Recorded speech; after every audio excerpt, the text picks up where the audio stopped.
మరి యెహోవాని మోసే కల్పిస్తే అది మోసేతో ముగించాలి. కానీ మనం ఏం చూసాం, ఇప్పుడు యెహోషువ నుంచి మలాకి గ్రంథం దాకా యెహోవా ఉన్నాడు. బైబిల్లో ఆ రచయిత మొట్టమొదట మోషే ఉన్నాడు కదా, పాపం ఆయన రచయిత అంటారు మొదటి 5 పుస్తకాలకి.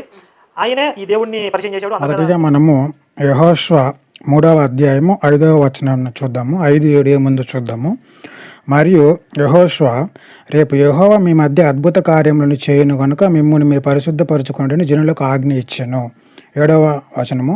అప్పుడు యెహోవా యెహోషువతో ఇట్లనెను, నేను మోషేకు తోడై ఉండినట్లు నీకును తోడై ఉందునని ఇశ్రాయేలీయులందరూ ఎరుగునట్లు నేడు వారి కన్నుల ఎదుట నిన్ను గొప్ప చేయ మొదలు పెట్టేదను. ఇది గుర్తుపెట్టుకోండి. తర్వాత న్యాయాధిపతులు 2వ అధ్యాయము 16వ వచనంలో ఏమని చూద్దాం. ఆ కాలమున యెహోవా వారి కొరకు న్యాయాధిపతులను పుట్టించెను. వారు దోచుకొని వారి చేతిలో నుండి ఇశ్రాయేలీయులను రక్షించిరి. అయితే వారు ఇక న్యాయాధిపతుల మాట వెనక తమ పితరుల యెహోవా ఆజ్ఞలు అనుసరించి నడిచిన మార్గం నుండి త్వరగా తొలగిపోయి ఇతర దేవతలతో వ్యభిచరించి వాటికి నమస్కరించారు. 18వ వచనంలో తమ శత్రువులను తమను బాధింపగా వారు విడిచిన నిట్టూర్పులు యెహోవా విని సంతపించి వారి కొరకు న్యాయాధిపతులను పుట్టించారు. తర్వాత మరొక వాక్యం చూద్దాము. అదే న్యాయాధిపతులు 3వ అధ్యాయము 9వ వచనం చూద్దాము. ఇశ్రాయేలు యెహోవాకు మొరపెట్టగా యెహోవా కాలేబు తమ్ముడైన కనాజు యొక్క కుమారుడు ఒత్నీయేలును రక్షకునిగా ఇశ్రాయేలు కొరకు నియమించి వారిని రక్షించెను. యెహోవా ఆత్మ అతని మీదికి వచ్చెను కనుక అతడు ఇశ్రాయేలుకు న్యాయాధిపతి యుద్ధమునకు బయలుదేరగా. సో దాని తర్వాత కింద ముందు 10, తర్వాత 11, అప్పుడు 40 సంవత్సరాలు అతను రక్షిస్తాడు, 40 సంవత్సరాలకి ఇస్తాడు. దాని తర్వాత కింద చూడండి 12వ వచనము. న్యాయాధిపతులు 3వ అధ్యాయం 12వ వచనము. ఇశ్రాయేలు మరలా యెహోవా దృష్టికి దోషులైరి గనుక వారు యెహోవా దృష్టికి దోషులైనందున యెహోవా ఇశ్రాయేలీయులతో యుద్ధము చేయుటకు మోయాబు రాజైన అంటే మోజాబు రాజు. ఈ థీమ్ మీరు చూడవచ్చు. ఏం థీమ్ అంటే ఈ న్యాయాధిపతులలో ప్రతిసారి వాళ్ళు యెహోవాకు మొరపెట్టడము, ఎవరినో ఒకరిని ఆయన న్యాయాధిపతిగా లేవనెత్తటము, తర్వాత న్యాయాధిపతి మరణించిన తర్వాత మరలా వీళ్ళు మళ్ళీ పాతదానికే పోవటము, మరలా విగ్రహారం చేయటము, తర్వాత వాళ్ళని వేరే రాజ్యాలకు అప్పగించటము, మళ్ళీ వాళ్ళు మొరపెట్టడము. సో ఈ గుర్తుపెట్టుకోండి. ఇప్పుడు మనము లాజిక్ 2 విషయాలలో మనం లాజిక్ ఇక్కడ వాడదాము. ఇతను ఏమంటున్నాడు, ఈ కరోనాకరు దుర్గునాగాడు, ఈ ఆన్లైన్ బెగ్గరగాడు, ఈ బుడగల బాబాగాడు యెహోవా అనే పాత్రని మోసే కల్పించాడు. అంతేకాకుండా ఆదాం కావచ్చు, నోవా కావచ్చు, అబ్రహాము, ఇస్సాకు, యాకోబు వీళ్ళందరూ కూడా మోసే కల్పించిన పాత్రలు అని చెప్తున్నారు. సరే, ఇప్పుడు మరి యెహోవాని మోసే కల్పిస్తే అది మోసేతో ముగించాలి. కానీ మనం ఏం చూసాం, ఇప్పుడు యెహోషువ నుంచి మలాకి గ్రంథం దాకా యెహోవా ఉన్నాడు. యెహోవా క్రియలు మనం చూస్తూ ఉన్నాం. ఇందాక చూపించాను. మోసేకు తోడై ఉన్నట్లు యెహోషువ నేను నీకు తోడై ఉంటానని చెప్పి స్వయాన యెహోవా చెప్పారు. మనము మోసే మృతి చెందిన తర్వాత యెహోషువ మొదలుకొని సామ్యూయేలు వరకు దాదాపుగా 15 మంది న్యాయాధిపతులు ఉన్నారు.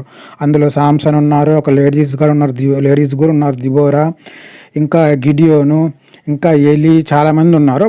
దాదాపు 300 నుంచి 400 సంవత్సరాల దాకా ఈ న్యాయాధిపతుల కాలం జరిగి ఉంటుంది.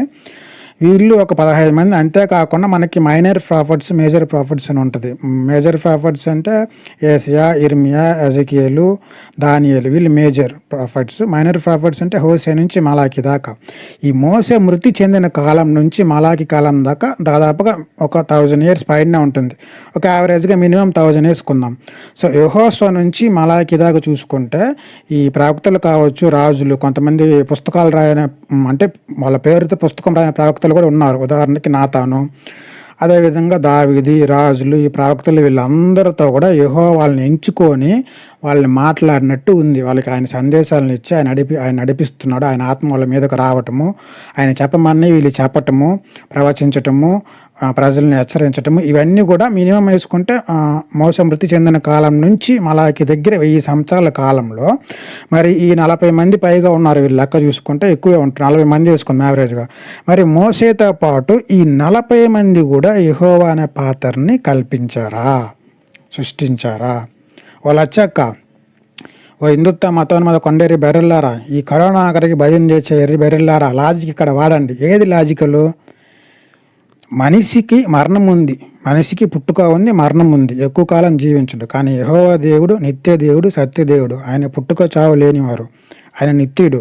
సో కనుకనే ఈ 1000 సంవత్సరాల కాలంలో ఎంతమంది మృతి చెందినా కూడా ఆయన ఎంచుకొని అందరినీ ఆయన నడిపించారు. అంటే ఏంటి? ఆయన ఉన్నవాడు, యెహోవా అనే నామానికి అదే, ఆయన ఉన్నవాడు, ఆయన నిత్య దేవుడు, ఆయన సత్య దేవుడు. ఇది లాజిక్. సో ఈ లాజిక్ మీరు ఆలోచిస్తే మీరు అసలు అక్కడ ఉండరు. అంతమందికి కూడా ఇప్పుడు వస్తుంది. అన్ని లక్షల మందికి భోజనం ఎక్కడి నుంచి వచ్చింది? వాళ్ళ అడవుల్లో దొరికాయి, చెట్టు పుట్టలకి దొరికే ఫలాలు పైనుంచి యెహోవా మన్నా కురిపించాడని చెప్తారు. మన లచ్చక్క కూడా అడిగారు ఏదో ఫ్లోలో, అంటే ఇన్ని లక్షల మందికి ఆహారము ఎలా వస్తుందని. అక్కడ వాడు దొరికిపోయాడు, ఏదో కవరింగ్ చేయాలని చూశాడు. మీరు చదవండి, పంచకండల చేత మీకు అర్థమవుతుంది.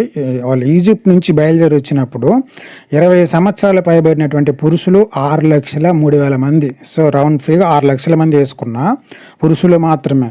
ఇంకా స్త్రీలు, ఇంకా 20 సంవత్సరాల లోపు ఉన్న పిల్లలు అందరూ, వాళ్ళందరం చూసుకుంటే మినిమం 15 lakhs, 15 లక్షల నుంచి 20 లక్షల పైన ఉంటారు.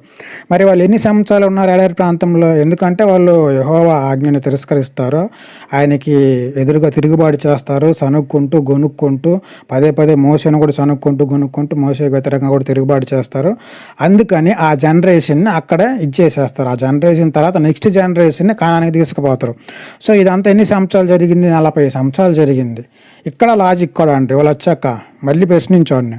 ఇప్పుడు 40 సంవత్సరాలు ఈజిప్ట్ నుంచి తీసుకొస్తే ఒకవేళ ఇన్ కేసు మహా అయితే ఫ్రూట్స్ వెజిటేబుల్స్ తెచ్చుకున్నా ఒక 1 వీక్ ఉంటుంది, లేదా మ్యాక్సిమం 1 మంత్ ఉంటుంది. ఇంకా డ్రై ఫుడ్ ఎన్ని రోజులు ఉంటుంది? ఒక 1 మంత్ ఉంటుందా, లేదా 6 మంత్, లేదా 1 year? ఎడారి ప్రాంతంలో ఈ 15 లక్షల నుంచి 20 లక్షల పైగా ఉన్నవారు ఎలా జీవించారు? మన్నా వచ్చిందని అన్నాబై ఓ లచ్చక్క, అది నిజము, అది వాస్తవము. ఇన్ని లక్షల మందికి ఎడారి ప్రాంతంలో ఆహారం దొరకటం అనేది ఇంపాసిబుల్. అది 40 సంవత్సరాలు బతికుండటం అనేది, ఇది మా దేవుని యొక్క మిరాకల్, మా దేవుని యొక్క అద్భుత కార్యం.